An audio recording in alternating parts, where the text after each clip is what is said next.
बीजेपीचे जे नेते आहेत, उदाहरणार्थ सुजय विखेंचं कालचं स्टेटमेंट आहे पहा, की कांदा म्हणजे कांद्याचा भाव ठरवणं हे काय केंद्र सरकारच्या हातामध्ये नाही. मग हे नेमकं कोणाच्या हातामध्ये आहे?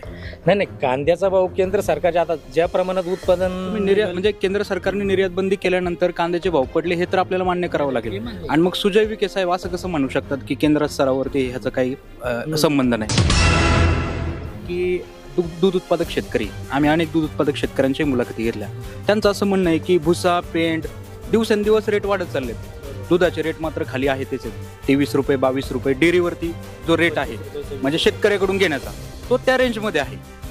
काय वाटतं तुम्हाला ह्याच्या बाबतीत कुठंतरी सरकार कमी पडते असं नाही वाटत? मोदी सरकार PM पदासाठी एक चेहरा नाही. आज जर आपण महाराष्ट्राची जी परिस्थिती पाहिली, 3-4 सरकार जे एकत्र येऊन जे सरकार चालवण्याचा जो प्रयत्न करत होते ते आपण सगळे खिचडी सरकार पाहिलेले. आणि आज केंद्र लेवलचा जर आपण विचार केला, केंद्र लेवलचा खिचडी केली कोणी?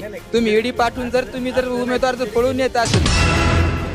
असं म्हणतात की ग्रामीण भागामध्ये की अमोल कोल्हे साहेब जे आहेत ते निवडून आल्यानंतर परत त्यांनी गाव भेट दौरे आयोजित केले नाहीत, गावांना भेटी दिल्या नाहीत, असं कोण म्हणतं? बरेच जण म्हणतात. काम आहे का तुमच्या दावा माहिती करणे किंवा बड्डेला जाणे, लग्न समारंभ?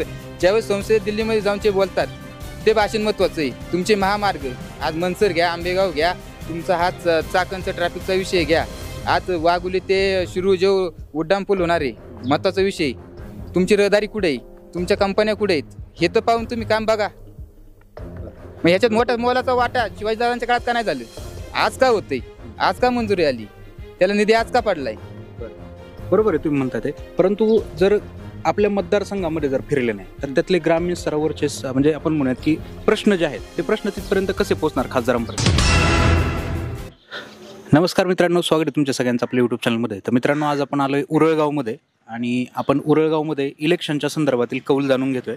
तर सर, तुमचं नाव सांगा सगळ्यात पहिलं. सर, मोहसिन शेख. आणि काय सांगाल मोहसिन सर, यावेळेचं जे इलेक्शन आहे या इलेक्शनमध्ये आपला कौल कुठं असेल?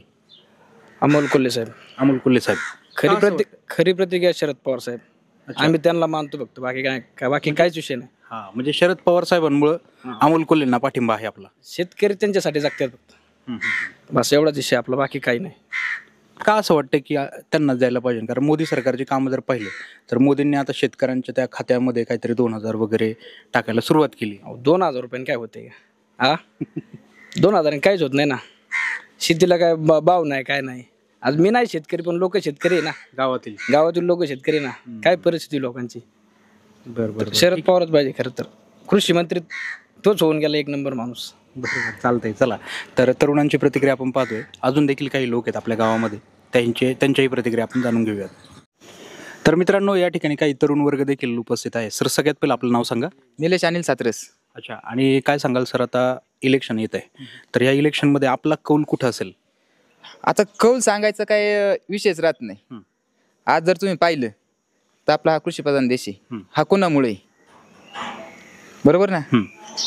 शेवटी शरदचंद्र पवार साहेबांनी जे केलंय, आज काही का असाना, कुणी साथ देऊ नाही देऊ, पण आज आपण त्यांना इथून मागे केलेलं कार्य पाहून साथ 100% द्यायची. कारण इथून मागे 10 वर्ष शिवाजीदादा आढळराव पाटील हे आपले खासदार होते. त्याच्यानंतर मागचे 5 टर्म चेंज होऊन आजदादांनी कोल्हे साहेबांना उमेदवारी देऊन ह्या शिरूर तालुक्यात किंवा ह्या विधान सभेमध्ये नाही का, शिरूर मनसर ह्याच्यामध्ये जे नवीन चेहरा दिला, ज्यांनी घरोघरी संभाजी महाराजांचं कार्य पोहोचवलं, असे हे डॉक्टर अमोलदादा कोल्हे. तर त्यांच्या दोघांच्याचा फरक सांगायचा तर मी आल्यापासून मला एवढंच जाणवलंय की 10 वर्षामध्ये शिवाजीदादांनी आमच्या गावामध्ये कुठेही कसल्याही प्रकारचा निधी दिलेला नाही आहे. आणि येत्या 5 वर्षामध्ये ही जी समोर सोसायटी ती घ्या, ती समोरची सोसायटीचा निधी हा डॉक्टर अमोलदादा कोल्हेंनी दिलेला आहे.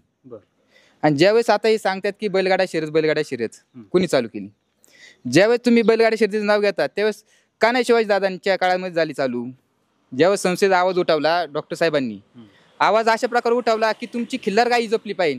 खिल्लार गाई जपली तर तुमचं होणारा ग्रामीण भागामधला उपयोजिका या जेव्हा पटवून दिल्या, त्याच्यानंतर त्याच्या उपयोजना काढून आपला बैलगाडा शर्यत चालू झाली. बरोबर आहे ना. मग त्याच्यामध्ये शिव आणि तरुण वर्गाला रोजगारी बेरोजगारी याचा हा जो विषय महत्वाचा आहे. टोटल बेरोजगारीच चालू झाली ना. गेल्या आपल्या इथल्या मोठ्या कंपन्या गुजरातला गेल्या.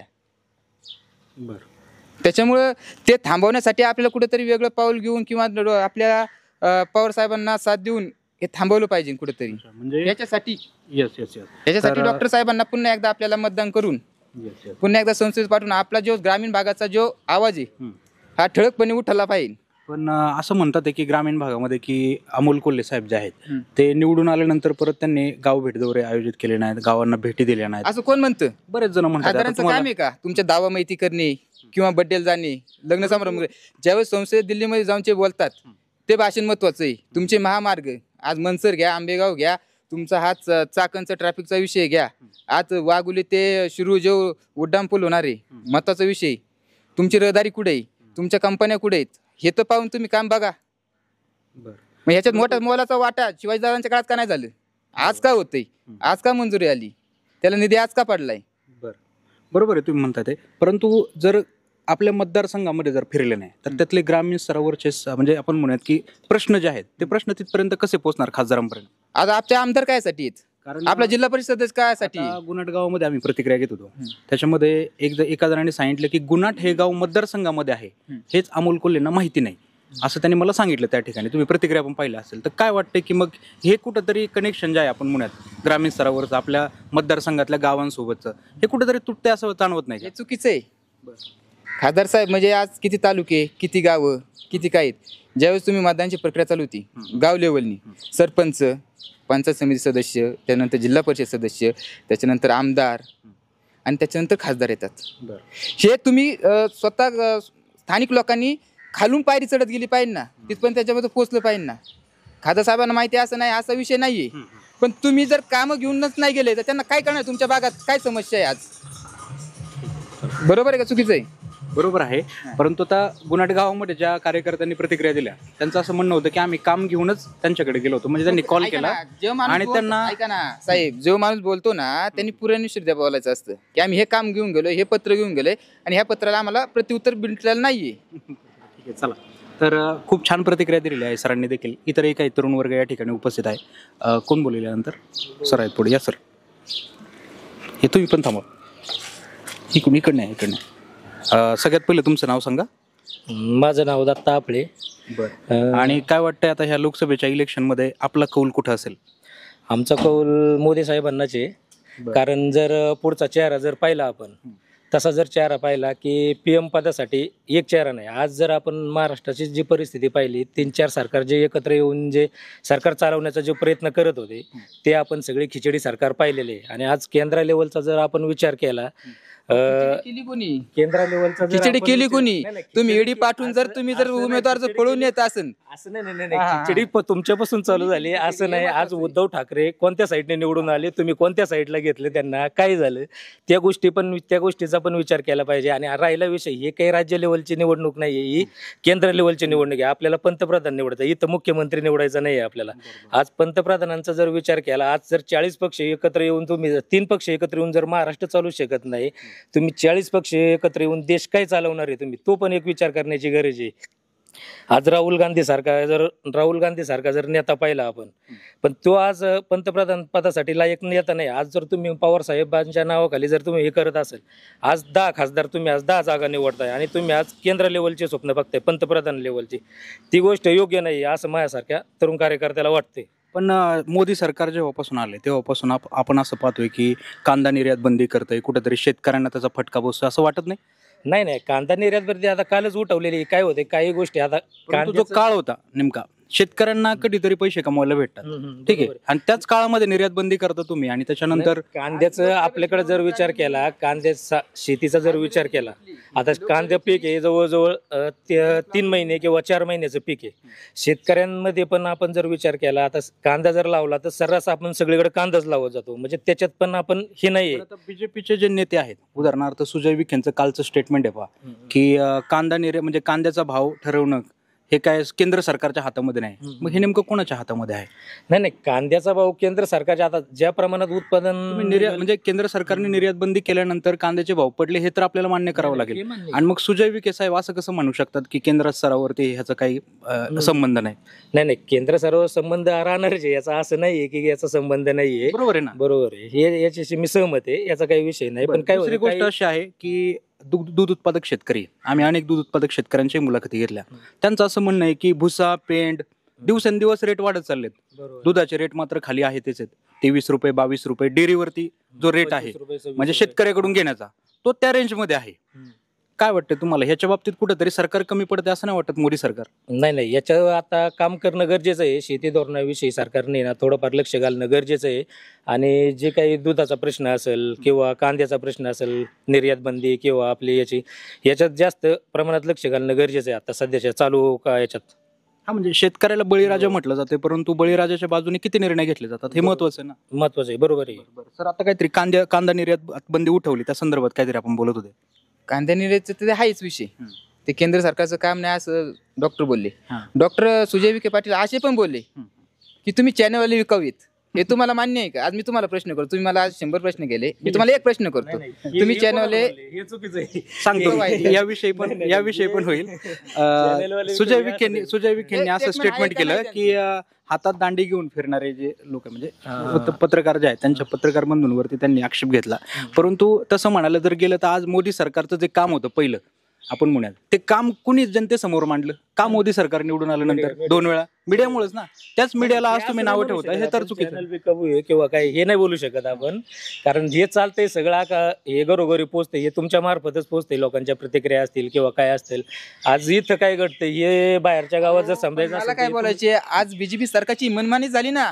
आज त्यांना जे वाटण मनात येते ते शब्द ते बोललेत ना. दांडे घेऊन जाणे, हे करणे, ते करणे, वैयक्तिकचा विषय नाही. विखेंचं मत असेल, डॉक्टर सुजय विखेंचं मत असेल, ते तुम्ही सगळ्यांचं मत नाही, बरोबर आहे. ही पण गोष्ट लक्षात. परंतु मला असं वाटतं की महाराष्ट्रातूनच खासदार निवडून देणार ना. ज्यावेळेस आपल्या महाराष्ट्रातून खासदार वर जाणार आहेत त्यावेळेस ते महाराष्ट्रासाठी काम करणार आहेत. शेवटी शिरूर तालुका काय असेल आणि अहमद जिल्हा काय असेल एकच आहे ना. ते शिरूर हवेलीसाठी आपण शिरूर आंबेगाव साठी बांधतोय आपण. त्याच्यामुळे काय होते, ते नगर दक्षिणचं भाग यायचं समजा ते त्या दृष्टीने ती लोक ते समर्थ आहे त्यांना द्यायचे किंवा नाही द्यायचे ते आपण मतदान करणार आहे. आपण इकडे करणार आहे, कोल्हे साहेब आणि आपले आढळराव साहेब. आणि राहिले MIM चे कोणते हडपसर मधून कोण आहेत त्यांचं नाव मला माहित नाही. अजून एक आहेत ते, म्हणजे 3 जागेसाठी आहे आपल्याकडे सध्या. आज आपली सणसवाडची MIDC पहा, रांजणगाव MIDC पहा, करडा MIDC झाली, सुपा MIDC झाली. आज हिंदोडी सारखी एवढी मोठी IT पार्क, पिंपरी चिंचवड, एकंदरीत त्यांनी सुधारणा केल्यात आपल्या साईड. सुधारणा म्हणजे आज तुम्हाला पाणी कुठून आहे? धरणांची ही जे रचना आहे, धरण चासकामान, दिंडे धरण, खडकवासला, पुण्याला जे पाणी मिळणार आहे त्याचं जे नियोजन आहे आज हे पवार साहेबांच्या काळात झालेलं आहे. आज काय झाले? इंग्रजांच्या काळात झालेली धरणं नंतरच्या काळात धरणं नवीन झालेलं नाही. नाही कोणत्या पण गोष्टीचे नाही धरणं झालेली ते इंग्रजांच्या काळात झालेली आहे. नवीन मध्ये जे झालेली ती धरणं आत्ताच्या काळातली नाहीये. त्याच्यामुळे उगाच त्या कोणत्या पण गोष्टीचा श्रेय घ्यायचा प्रयत्न करू नका. श्रेय कसं घ्यायचं नाही? काय घ्यायचं पण कसं घ्यायचं नाही? श्रेय का नाही? त्याचं नियोजन करणं आणि नियोजन काय केलं तुम्ही? नियोजन काय केलंय? आज आपल्या काय होतं? आज तुम्ही कुठे आहे कामात? तुम्ही काय करताय? तुमचा मला एक व्यवसाय सांगा. तुम्ही कुठे? तुम्ही जे म्हणता ना, ठीक आहे, कंपन्या आल्या, MIDC आल्या, ठीक आहे, मान्य. या गोष्टी आम्हाला पण मान्य आहे, असं काही नाही. पण राहिला गोष्टी आता हा विषय होता, रांजणगाव सारखं ठिकाण, पठारी भाग होतं, डोंगराळ भाग होतं, त्या ठिकाणी कंपन्याशिवाय MIDC शिवाय पर्याय नव्हता. आणि आपल्या इकडे गोड धरण असल्यामुळे पाण्याचा मुबलक साठा आपल्याकडे आहे येतो. त्याच्यामुळे कंपन्यांसाठी पण पोषक वातावरण इकडल्या साईडला होतं. त्या गोष्टी ठीक आहे. त्या टायमाला पवार साहेब मुख्यमंत्री पण होते, त्या टायमाला त्यांच्या काळात झाल्या त्या गोष्टी. ह्या गोष्टी आम्ही पण मान्य करतो ना. पण तीच गोष्ट मिरवीत जर तुम्ही शेवटपर्यंत जर तुम्ही त्या गोष्टी जर घेऊन मत मागणार असाल तर मग ती गोष्ट चुकीची आहे. आता आज आपल्याला जगवलंय कोणी हा महत्वाचा आहे. आज आपला पोशिंदा कोणी? तुम्ही जर हे जर गोष्टी विसरत असेल तर मग त्याला हे नाही ना कोणत्याही गोष्टीचं. सरकार होतं, कॅनलची जी कामं झालेली आहे ती पवार साहेबांच्या काळात नाही झालेली, ती BJPच्या काळात झालेली आहे. हे तुम्ही चेक करा एकदा आणि मग त्याच्यावरती बोला. कॅनलवरती कोणत्या पण गोष्टीच्या फुकटच्या गोष्टीचा श्रेय घ्यायचा प्रयत्न करू नका. आणि ते काय झालेलं आहे आतापर्यंत हेच चालत आलेले आहे. पवार साहेबांच्या ज्या गोष्टी, एक गोष्ट करायची आणि 4 गोष्टी दुसऱ्याने केलेल्या त्या सुद्धा त्याला जोडायच्या आणि ते दाखवायचे. बाकी काय तुम्ही जर असं बोलता, तुम्ही का नाही केल्या? ते पवार साहेबांनीच काय केल्या? कोण म्हणतं तुम्ही करायचं? आम्ही जे आज पवार साहेबांसोबत करायचं. कॅनलची कामं कोणाच्या काळात झालेली नाही हे एकदा तुम्ही चेक करा. तुम्ही चेक करा कोणी केलं हे तुम्ही चेक करा. आज रोजंदारी तुम्हाला उपलब्ध कोणी केली? आज तुमच्या शेतीला बाजारभाव नाही. तुम्ही जे मागाशी बोलत होता धरणं पवार साहेबांच्या काळात झाली किंवा कॅनल हे झाले, ही दोन्ही कामं पवार साहेबांच्या काळात झालेली नाहीये. त्याच्यामुळे काय होतं, फुकटची श्रेय घ्यायचं बंद करा. मला एवढंच म्हणायचं. तर दोघांनी आता आपापले म्हणणं या ठिकाणी मांडलेलं आहे आणि याविषयी तुम्हाला काय वाटतंय तर तुम्ही ते सुद्धा आपलं मत जे आहे ते कमेंटमध्ये कमेंट करून सांगा मित्रांनो. मग तुमचं आढळराव साहेबांना तुम्ही फिक्स मतदान करणार यावेळेस आणि तुमचं अमोल कोल्हेंना 90% मतदान जर उरगावातून नाही झालं तर परत यायची आणि परत नाही मुलाखत उरगावमध्ये घ्यायची. नाही मतदान शेवट वैयक्तिक जास्तीचा प्रश्न आहे. मतदान करणं मतदान करणं हा जास्त माझा वैयक्तिक विषय. मला काय वाटतं, मला काय आता यांना काय वाटतं किंवा यांना काय वाटतं, जास्त त्याचा वैयक्तिक प्रश्न असतो. त्यामुळे ते आता मी सांगू शकत नाही. मी सांगतोय मी आढळराव दादांना करणार, आता ते सांगतात ते अमोल कोल्हेंना करणार. त्याच्यामुळे काय विषय. ठीक आहे चला मित्रांनो, अजून काही लोक आपल्या सोबत आहे. सर सगळ्यात पहिलं आपलं नाव सांगा. शिवाजी लक्ष्मण ओलवंडे. आणि काय वाटतं आता इलेक्शन आहे 2024चं? इलेक्शनचं काय नाही, ह्या 5 वर्षामध्ये मोदींनी ना फक्त चॉकलेट दिल्यासारख्या लोकांच्या हातात. 5 वर्ष म्हणजे शेतकरी कोचलाय. आम्हाला उरळगावमध्ये फक्त शेतकरी शेतीवर जागणारा माणूस आहे, प्रत्येक कुटुंब आहे. आज त्यांनी तुम्ही सांगा दुधाचे बाजार जर म्हणले तर दुधाचे रेट कमी होतात आणि भुश्याचे बाजार म्हणजे जर्सी गायचं खाद्याचं बाजार त्याच्यात दुप्पट होतात. मग शेतकऱ्यांनी हातात घ्यायचं काय आणि प्रपंच चालवायचं काय? मग हे मोदी सरकारच्या लक्षात ह्या बारीक सारीक कुटुंबाच्या लक्षात कुठल्याच गोष्टी आल्या नाहीत. अमोल कोल्ह्याला निवडून द्यायचं याचं कारण की कमीत कमी लोकांच्या संवादात ते कायम आहेत आणि संवादात कायम नसून लोकांचे प्रश्न ते मी म्हणतो आज नाही सुटले तर उद्या काय व्हायना सुटतात. म्हणून अमोल कोल्हे हाच विषय आमच्या काही प्रतिनिधी किंवा काही 4 लोक 10 लोक काय असतील ते अमोल कोल्हे ह्यांनाच आम्ही निवडून द्या. मोदी सरकारने तर 2-2 हजार रुपये शेतकऱ्यांच्या खात्यामध्ये टाकायला सुरुवात केली. हे म्हणजे त्यांना फक्त सत्ता कायबीज करायची याच्याकरता 2000 सोडले, बाकी काय नाही केलेलं. सत्तेसाठीच निवेदन आहे. ओके ओके ओके चला. 2000 करून दिलेत का? नाही 2000 करून दिलेत का? जीएसटी लावली, कोणत्या पदावर जीएसटी लावली नाही? हा, इथून मागे जीएसटी होती का? या प्रमाणात 2000 देतात म्हणजे ते काही घरातून देत नाही. म्हणजे देवाचं ओळायचं आणि देवालाच द्यायचं. हे आमच्या गोरगरीब शेतकऱ्यांचं आहे, ते काय त्यांच्या घरचं नाही. कुठं त्यांचं सांगा, त्यांनी कुठं कमावले? त्यांनी कधी नांगर हातात धरलाय का? कुठं ट्रॅक्टर गेलेत का? रोजंदारी गेलेत का? कुठं खड्डे घेतलेत का? हे दाखवा आणि आम्ही 100% 2000 नाही, आम्ही मनानी मतदान मोदी साहेबांना म्हणून त्या उमेदवाराला देऊ. ठीक आहे चला. वाटते सर यावेळेस अमोल कोल्हे की आढळराव पाटील? अमोल कोल्हे. अमोल कोल्हेच. आढळराव पाटील. अमोल कोल्हे. डॉक्टर अमोल कोल्हे. अमोल कोल्हे. ये ना इकडे, मी तर सांगितलं माहिती स्पष्ट प्रक्रिया दिलेली. राष्ट्रवादी अमोल कोल्हे. अमोल कोल्हे. नाही तू तरी अमोल कोल्हेच. अमोल कोल्हे. ओके चला. सर सगळ्यात पहिलं आपलं नाव सांगा. आदेश काळे. आणि काय वाटतं आदेश सर, आता हे इलेक्शन येत आहे याच्यामध्ये आपला कौल कुठे राहील? आढळराव दादा. का असं वाटतं की आढळरावांनाच आता ह्यावेळी संधी द्यायला पाहिजे? यांना संधी देऊन बघितलं ना एकदा. कोल्हे साहेबांना संधी देऊन पाहिलं, परंतु काम आता आमच्या गावात 1-2 कामं झाल्यात, पण आमचं गाव पहिल्यापासूनच राष्ट्रवादीच आहे. त्याच्यामुळे त्यांचं काम होतं या गावाचं काम करणं. ज्या गावाने नाही लीड दिलं त्या गावाला काहीच नाही ना काम. म्हणजे मतदानाच्या ह्याच्यामध्ये जेवढं हे केले तुम्ही सहकार्य केले तेवढं तुम्हाला गावाला सहकार्य झालं नाही असं म्हणायचं? अहो देवदत्त निकम ज्यावेळेस होते अख्ख्या 5 तालुक्यात फक्त उरगावनी लीड दिलं. म्हणजे हे पहिल्यापासून राष्ट्रवादीचं गाव आहे. म्हणजे कोल्हे साहेब जरी असते अजून कोणी असतं लीड राष्ट्रवादीला देणार होतं. असा काही विषय नाही की अमोल कोल्हे हिरो होते ते उभे राहिले म्हणून उरगावनी लीड दिलं, असा काही विषय येत नाही. म्हणजे पवार साहेबांकडे बघूनच हे सगळं लीड दिलं. राष्ट्रवादीचं पहिल्यापासून घड्याळ चिन्हाला मानणार गावे. देवदत्त निकम हिरो होते का? नाही. त्यावेळेस पण लीड दिलं का नाही? म्हणजे याच्यावरून तुम्हाला पण कळालं असं हे गाव कोणाचं आहे? बरोबर, राष्ट्रवादी जास्त कार्यकर्ते आहे. अख्खं गावच राष्ट्रवादीचं आहे. असं विषय. आता ह्या वेळेस आपण निर्णय बदलताय? ह्यावेळेस निर्णय बदलणार ना. म्हणजे अजितदादांच्या बाजूने ह्या वेळेस 100% विषयच नाही ना. बरं ठीक आहे चला. बाबा काय म्हणताय, आता हे इलेक्शन येते 2024चं? ते पहिला 10 वर्ष आलते ना आढळराव. आम्ही काय आमच्या झाले पोरांनी काय गेलो ओनली आम्हाला गाड्या गाड्याला हे द्या, हा. काहीतरी निधी द्या, म्हणजे हे करायला, घाट करायला, बैलगाडा बैलगाडा. हा म्हणलं तिथून कशाचं परत जी गेला तर परत आलाच नाही, निधी नाही काहीच नाही. ते आमचं 10 वर्ष घाट पाडत अजून घाट कुणाकडे केली होती मागणी? आढळरावकडे. बरं, त्यांनी दिलाच नाही का निधी? नाही नाही. काहीच नाही, त्याच्या बाबतीत पाऊलच नाही उचललं. हा. आता कोल्ह्याने तरी निदान ही बिल्डिंगचं का आता त्यांनी त्याच्या निधीतून दिलेलं आहे. कोल्हे आल्या 5 वर्षात. बरं. आमदार निधी आणि तुमचं हेच खासदार निधीतून ती बिल्डिंग झाली. हा, तर त्यांनी काहीच नाही दिलं आम्हाला. आम्ही म्हणलं येऊ नका इकडून, काय नाही आम्ही आमच्या गावात कोणी देणारच नाही मत त्यांना. या 6-5 जण बाकी कुणा द्यायची. म्हणजे मग आता कोल्हे साहेबांकडे यंदा. हा, यंदा कोल्हे साहेब. चालतंय, चला. आपलं नाव सांगा. भगवान दशरथ लोखंडे. आणि काय वाटतं आता यंदा इलेक्शन मध्ये आपला कौल कुठं राहील? आमचं आता कोलेकच राहणार आहे. कोल्हे साहेबांनाच करणार. बरं, ठीक आहे, चालतं. मित्रांनो, आपल्यासोबत गावचे चेअरमन साहेब देखील आहेत. चेअरमन, काय सांगाल आता ह्या इलेक्शन मध्ये आपला कौल नेमका कुठं राहील? महायुतीकडे राहील. का असं वाटतंय महायुतीच्याच उमेदवाराला निवडून द्यायला पाहिजे? की देशामध्ये मजबूत सरकार म्हणून महायुतीकडंच पाहिलं पाहिजे.